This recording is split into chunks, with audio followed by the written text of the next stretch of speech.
saya di sini saya akan menanyakan studi kasus terkait pengupahan yang ada di perusahaan ini. Untuk karyawan ya. Iya.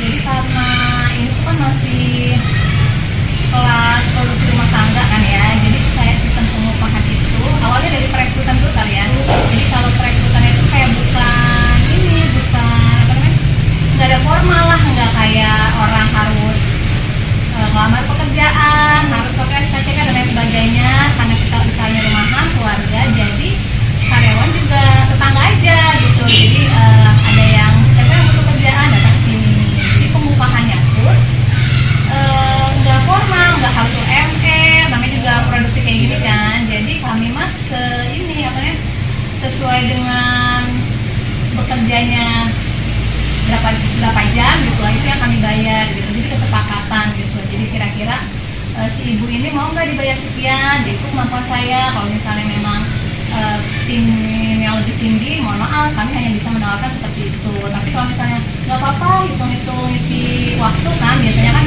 tetangga kayak gitu kan, ya alhamdulillah jadi win-win solution. Jadi kalau misalnya gajinya tidak seperti UMR gitu kan, ya memang tidak mungkin gitu kan, namanya juga kan produksinya kayak gitu. Nah kalau misalkan cerita dari awal itu seperti apa ini? Iya, kalau ini kan kayak usaha ini tuh awalnya itu kan iseng ya. Jadi awalnya tuh iseng bikin kue buat anak-anak, terus ada keluarga juga nyobain gitu kan. Nah lama-lama posting kan, biasa ya mama ya posting gitu kan. Dulu waktu saya tuh mulai usaha tuh 2011 tapi belum seperti ini gitu kan. Jadi kayak cuman bikin waktu itu masih pizza, bikin posting gitu kan, masih BlackBerry kan dulu ya zamannya. Terus ada teman lihat, oh mau dong gitu kan, bikinin gitu kan. Lama-lama mulai kepikiran, bikin ini deh logo gitu kan, biar cakep gitu kemasannya. Itu 11 tahun yang lalu. Terus lama-lama berkembang gitu kan, tambah varian produk lagi, terus mulai butuh karyawan gitu kan. Akhirnya ya kayak gitu, pertama dibantu saudara dulu gitu kan. Jadi penggajiannya juga ya suka sama suka aja gitu kan. Paling sehari ini bantuin dulu ya, hanya bisa digajinya 30.000 misalnya gitu, oke gitu kan. Nanti kira-kira mulai produksi lagi besoknya agak panjang ya, misalnya bisa kerja sampai malam 50.000 gitu aja sih. Berarti awal ibu bikin usaha ini dari 2011-2012 itu juga belum seperti ini? Bukan seperti ini, jadi cuma di dapur sendiri aja gitu. Kalau udah di sini sih udah berbentuk toko ini baru 5 tahun kebelakang. Berarti awalnya belum ada di sini atau gimana? Awalnya di sini juga, cuman kita mereka bukan di bakery, tapi waktu itu memakai nama anak pertama saya, Kansa. Dan usahanya waktu itu juga hanya pizza, Kansa Pizza namanya. Itu yang kita usaha pertama kita sampai berkembang gitu kan, sampai jual ke keliling di mobil gitu, di stadion, di Car Free Day dan lain sebagainya gitu kan. Kemudian 5 tahun belakangan ini mulai kepikiran untuk mengembangkan gitu kan, nggak cuma pizza aja. Akhirnya beralih ke bakery, karena bakery itu lebih luas kan, dia ada roti, ada kue gitu kan, untuk menggait pasar yang lebih luas gitu. Dan kita juga memberanikan diri gitu kan untuk tambah produksi gitu kan, tambah karyawan juga gitu, karena responnya tuh udah bagus. Nah itu berarti awalnya itu bukan roti ya Bu ya, pizza ya? Bisa aja, karena waktu itu juga alatnya juga kan seadanya. Dulu cuma punyanya oven tangkring kan, yang oven kecil itu, jadi hanya bisa bikin pizza, belum bisa bikin roti. Terus kemampuan saya juga belum ada, waktu itu cuma tahunya ya uang kayak pizza gitu. Lama-lama karena udah 8 tahun usaha pizza aja, mulai berpikir untuk apalagi tambah lagi lah usahanya gitu kan, diferensiasi ya. Nah berarti dari awalnya pizza sampai alhamdulillah udah punya toko kayak gini. Kecil alhamdulillah di situ ya. Nah untuk karyawannya itu sekarang ada berapa? Sekarang karyawannya tuh yang karyawan dari luar itu 2, sama ada adik sama mama ngebantuin juga gitu. Jadi total kita ber-5.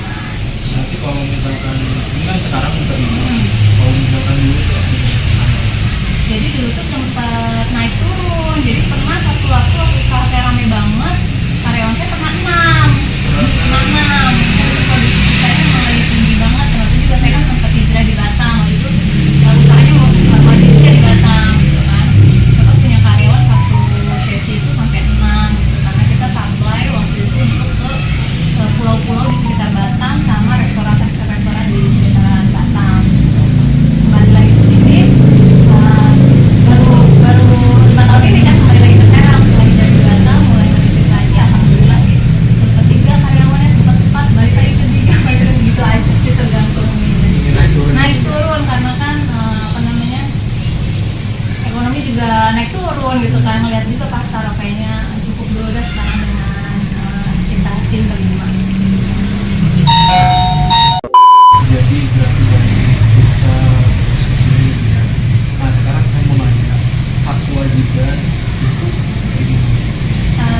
kerjanya untuk yang shift 2 karena yang shift 1-nya tuh udah ada gitu, mau apa enggak. Sebenarnya sih bukan shift 2 sih, maksudnya siang ke sore lah misalnya kayak gitu kan, karena yang pagi udah cukup gitu kan.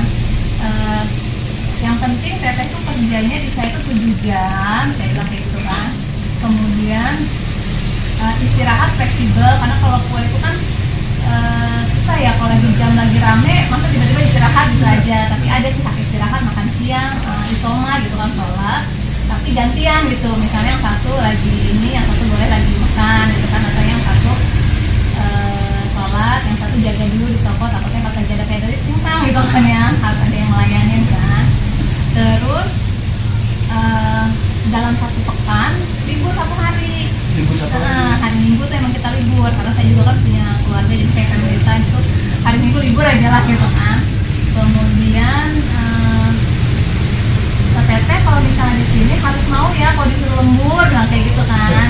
Karena kadang-kadang kita butuh misalnya ada snack dadakan gitu kan untuk besok paginya, jadi malam datang ke sini ya lembur gitu. Alhamdulillahnya sih mau. Jadi itu kayak bukan hitam di atas kertas gitu, tapi udah diomongin gitu aja gitu. Jadi kayak setuju sama setuju gitu kan, haknya udah dipenuhi, gajinya sekian gitu kan. Dalam pertama kali wawancara datang aja gitu kan ya, tanya, karena kan tetangga juga gitu. Paling itu aja haknya, ini libur, gaji gitu kan. Paling lemburan nanti dibayar beda gitu kan, sama waktu kerja sebenarnya fleksibel, yang penting 7 jam per hari.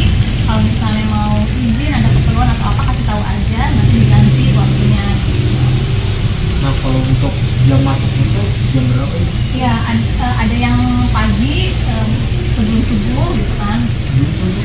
Karena kan kita kan kalau misalnya ada yang pesanan pagi itu kan kerjanya kan harus dari sebelum subuh atau kadang malamnya gitu. Makanya fleksibel sih, maksudnya usaha kayak gini mah untungnya begitu dari awal tuh dia bilangnya kapanpun